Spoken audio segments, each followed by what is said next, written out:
आज हम पदार्थ निरूपण पढ़ेंगे। पदार्थ दो शब्दों से मिलकर बना होता है, पद प्लस अर्थ। इसका मतलब है अर्थ है पदस्य, जो कि चरक ने डेफिनेशन दी है।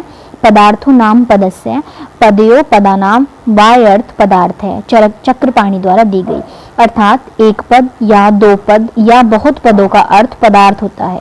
पदार्थ का अर्थ है वह वस्तु जिसका किसी शब्द से बोध होता है, वह पदार्थ होता है।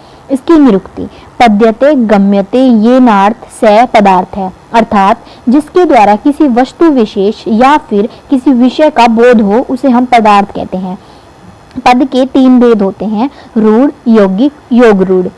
रूढ़ का अर्थ होता है वह शब्द जिसका जो अर्थ निकलता है वह धातु प्रत्यय व्युत्पत्ति पर आश्रित नहीं होता, अर्थात हम जिसके टुकड़े करेंगे, हम जिसका खंडन करेंगे उसके बाद उसका कोई अर्थ नहीं निकलेगा। जैसे कि कान है, कान का हम खंडन करेंगे तो उसका कोई अलग से अर्थ नहीं निकलेगा। यौगिक, इन शब्दों का अर्थ व्युत्पत्ति के अनुसार ही होता है, क्योंकि इस प्रकार के शब्द धातु से निर्मित होते हैं। इनका कोई मीनिंग होता है, जिस प्रकार पाचक, पाचक शब्द पच धातु से बनता है, जिसका अर्थ होता है रसोई में खाना बनाने वाला। योग रूढ़, इन शब्दों का अर्थ कुछ तो अव्यय पर, कुछ समुदाय पर निर्भर करता है। ऐसे पद अपने साधारण अर्थ त्याग कर विशेष अर्थ ग्रहण कर लेते हैं, अर्थात इनका कोई एक विशेष अर्थ होता है। जैसे कि पंकज, पंकज पंक प्लस ज से मिलकर बना हुआ है। पंक का मतलब होता है कीचड़, ज का मतलब होता है जन्म लेने वाला, अर्थात कीचड़ में जन्म लेने वाला, जैसे कि कमल, तो इसका अलग ही अर्थ निकल गया। अब पदार्थ दो प्रकार के होते हैं, भाव पदार्थ और अभाव पदार्थ। भाव पदार्थ अलग 6 प्रकार के होते हैं, द्रव्य, गुण, कर्म, सामान्य, विशेष, समवाय। अभाव पदार्थ 2 प्रकार के होते हैं, संसर्गाभाव और अन्योन्याभाव। पदार्थ की संख्या अलग अलग आचार्यों ने अलग अलग बताई है। चरक ने 2, सत और असत, सुश्रुत ने असंख्य बताए हैं। न्याय दर्शन ने 16, सांख्य दर्शन ने 25, जैन दर्शन ने 7, मीमांसा दर्शन ने 8 और वेदांत दर्शन ने 2 बताई है।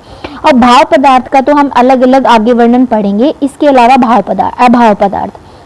अभाव पदार्थ का अर्थ है प्रतियोगी, ज्ञान अधीन, विषयत्वम, भावात्वम, अर्थात जिसका विषय का ज्ञान प्रतियोगी के ज्ञान के अधीन हो, या फिर ये कह सकते हैं कि उस वस्तु का ना होना या फिर किसी स्थान पर उसकी उपस्थिति का ना होना अभाव कहलाता है। अभाव 2 प्रकार का होता है, संसर्गाभाव और अन्योन्याभाव। जो संसर्गाभाव होता है उसके 3 भेद होते हैं, प्रागाभाव, प्रध्वंसाभाव और अत्यंत भाव। प्राग भाव वह अभाव होता है जिसमें किसी कार्य की उत्पत्ति से पूर्व उसका अभाव रहता है। जैसे कि घट की उत्पत्ति है तो घट की उत्पत्ति अभी हुई ही नहीं है, तो उत्पत्ति होने से पहले जो उसका अभाव है वो प्राग भाव है। प्रध्वंसा भाव वह अभाव जो कार्य के नष्ट हो जाने के पश्चात हो जाता है, मतलब कोई चीज है वो नष्ट हो चुकी है, उसके बाद उसका जो अभाव हुआ उसको प्रध्वंसा भाव कहते हैं। जैसे कि घट था वो नष्ट हो गया, घट के नष्ट होने के बाद वापिस से उसका अभाव हो गया। अत्यंता भाव, जहां 2 वस्तुओं का भूत, वर्तमान या भविष्य तीनों कालों में संसर्गा भाव पाया जाए तो उसे अत्यंता भाव कहते हैं। जैसे कि कोई वस्तु ऐसी है जो उसके वह अभाव जो किसी भी वस्तु के अंदर ना तो उसके भूतकाल में, ना उसके वर्तमान काल में और ना उसके भविष्य काल में कभी भी हो ही नहीं सकता, उसे अत्यंता भाव कहते हैं। जैसे कि वायु के साथ वायु से रूप का अभाव, मतलब वायु का हम जिस चीज को हम देख ही नहीं सकते उस चीज का हम रूप कैसे बता देंगे, तो वायु में रूप का भाव हमेशा ही रहेगा। अन्योन्या भाव, एक वस्तु या अन्य वस्तु में जो भाव रहता है वह अन्य भाव कहलाता है। मतलब एक वस्तु है उसमें जैसे घट है, घट के अंदर पट का ना होना उसका अभाव हो गया। अब इसके अंदर कुछ इंपॉर्टेंट लाइंस आती हैं, वो यह है कि जिस प्रकार प्राग भाव न हो तो सभी वस्तुएं अनादि हो जाएंगी, तो इसलिए उसका होना जरूरी है। यदि प्रध्वंसा भाव ही न हो तो सभी वस्तुएं नित्य हो जाएंगी। यदि अत्यंता भाव न हो तो सभी वस्तुएं सर्वत्र हो जाएंगी। यदि अन्योन्या भाव न हो तो सभी वस्तुएं अभिन्न हो जाएंगी। अब आयुर्वेद चिकित्सा की दृष्टि से अभाव।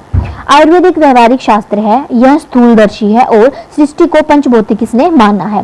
पंच महाभूत व उससे उत्पन्न भाव पदार्थों की चिंता करता है यह आयुर्वेद शास्त्र।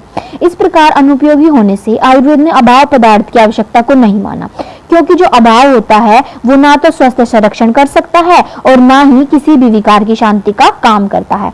यदि हम यह कहें कि भाई भोजन न करने से वायु की वृद्धि होती है, जिससे वात व्याधि की उत्पत्ति होती है, तो इस प्रकार ऐसा भी तो होता है कि कुछ लोग ऐसे भी होते हैं जहां पर उपवास रखते हैं हम, तो उससे वो ठीक हो जाते हैं, जैसे कि नेत्र रोग, प्रतिस्याद, कुक्षिगत रोग और व्रण और ज्वर।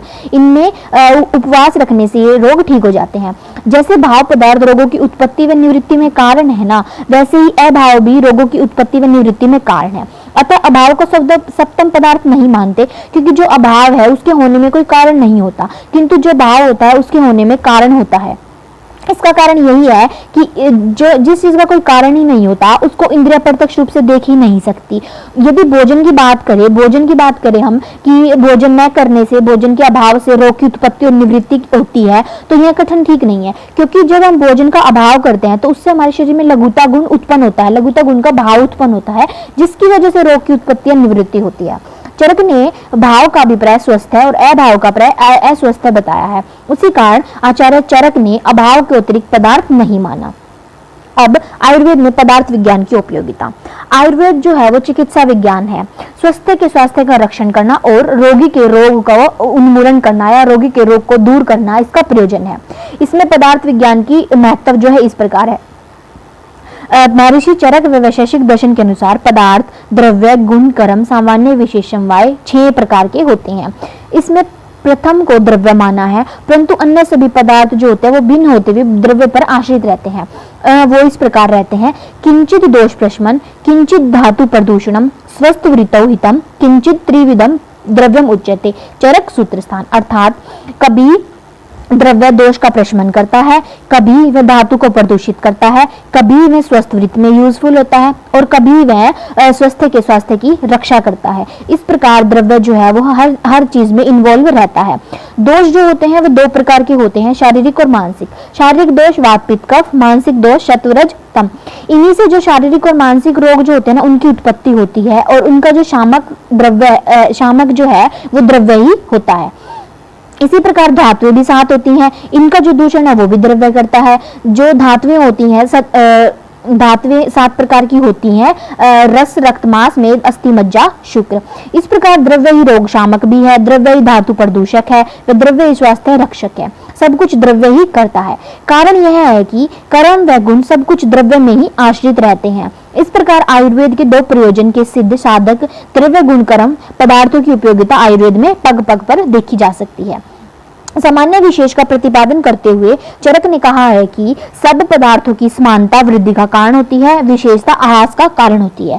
जिस प्रकार हम एग्जांपल लेके देखें तो अगर किसी व्यक्ति को ज्वर हुआ है तो अगर हम उसको शीतल चीजें बार बार देते रहेंगे तो उससे उसका ज्वर जो है वो बढ़ जाएगा। अर्थात समान गुणों की वृद्धि, समान गुण हम उसको दिए तो उससे उसकी वृद्धि हुई, किंतु अगर हम उसे उष्ण चीजें देंगे तो उसका जो ज्वर है वो खत्म हो जाएगा, उसकी विशेष से आहास की वृद्धि का कारण हुआ। उसी प्रकार समवाय की भी चिकित्सा में उपयोगिता है। जब द्रव्य वहां द्रव्य गुण को छोड़कर नहीं रहता, उसी प्रकार गुण भी द्रव्य गुण को छोड़कर नहीं रहता। अर्थात जब द्रव्य गुण को नहीं छोड़ सकता ना तो गुण भी द्रव्य को नहीं छोड़ सकता। जिस प्रकार हम चिकित्सा करते हैं तो चिकित्सा में इसका महत्व देखा जाता है।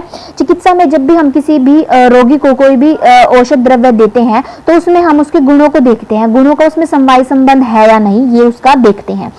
इसी प्रकार समवाय का भी, सामान्य विशेष का भी और समवाय का भी चिकित्सा में बहुत ही इंपॉर्टेंस है और इन्हीं सिद्धांतों पर चिकित्सा जो है वो आधारित है। अतः पदार्थ विज्ञान का आयुर्वेद में सतत उपयोग है, जो कि आप्तोपदेश, प्रत्यक्ष, अनुमान, उपमान इन 4 प्रमाणों से सिद्ध है। अर्थात गुरुओं के दिए उपदेश से, प्रत्यक्ष से देख के हमें और अनुमान लगाकर या फिर उपमान लगाकर इन 4 प्रमाणों से हमने इन सभी को सिद्ध किया हुआ है। धन्यवाद।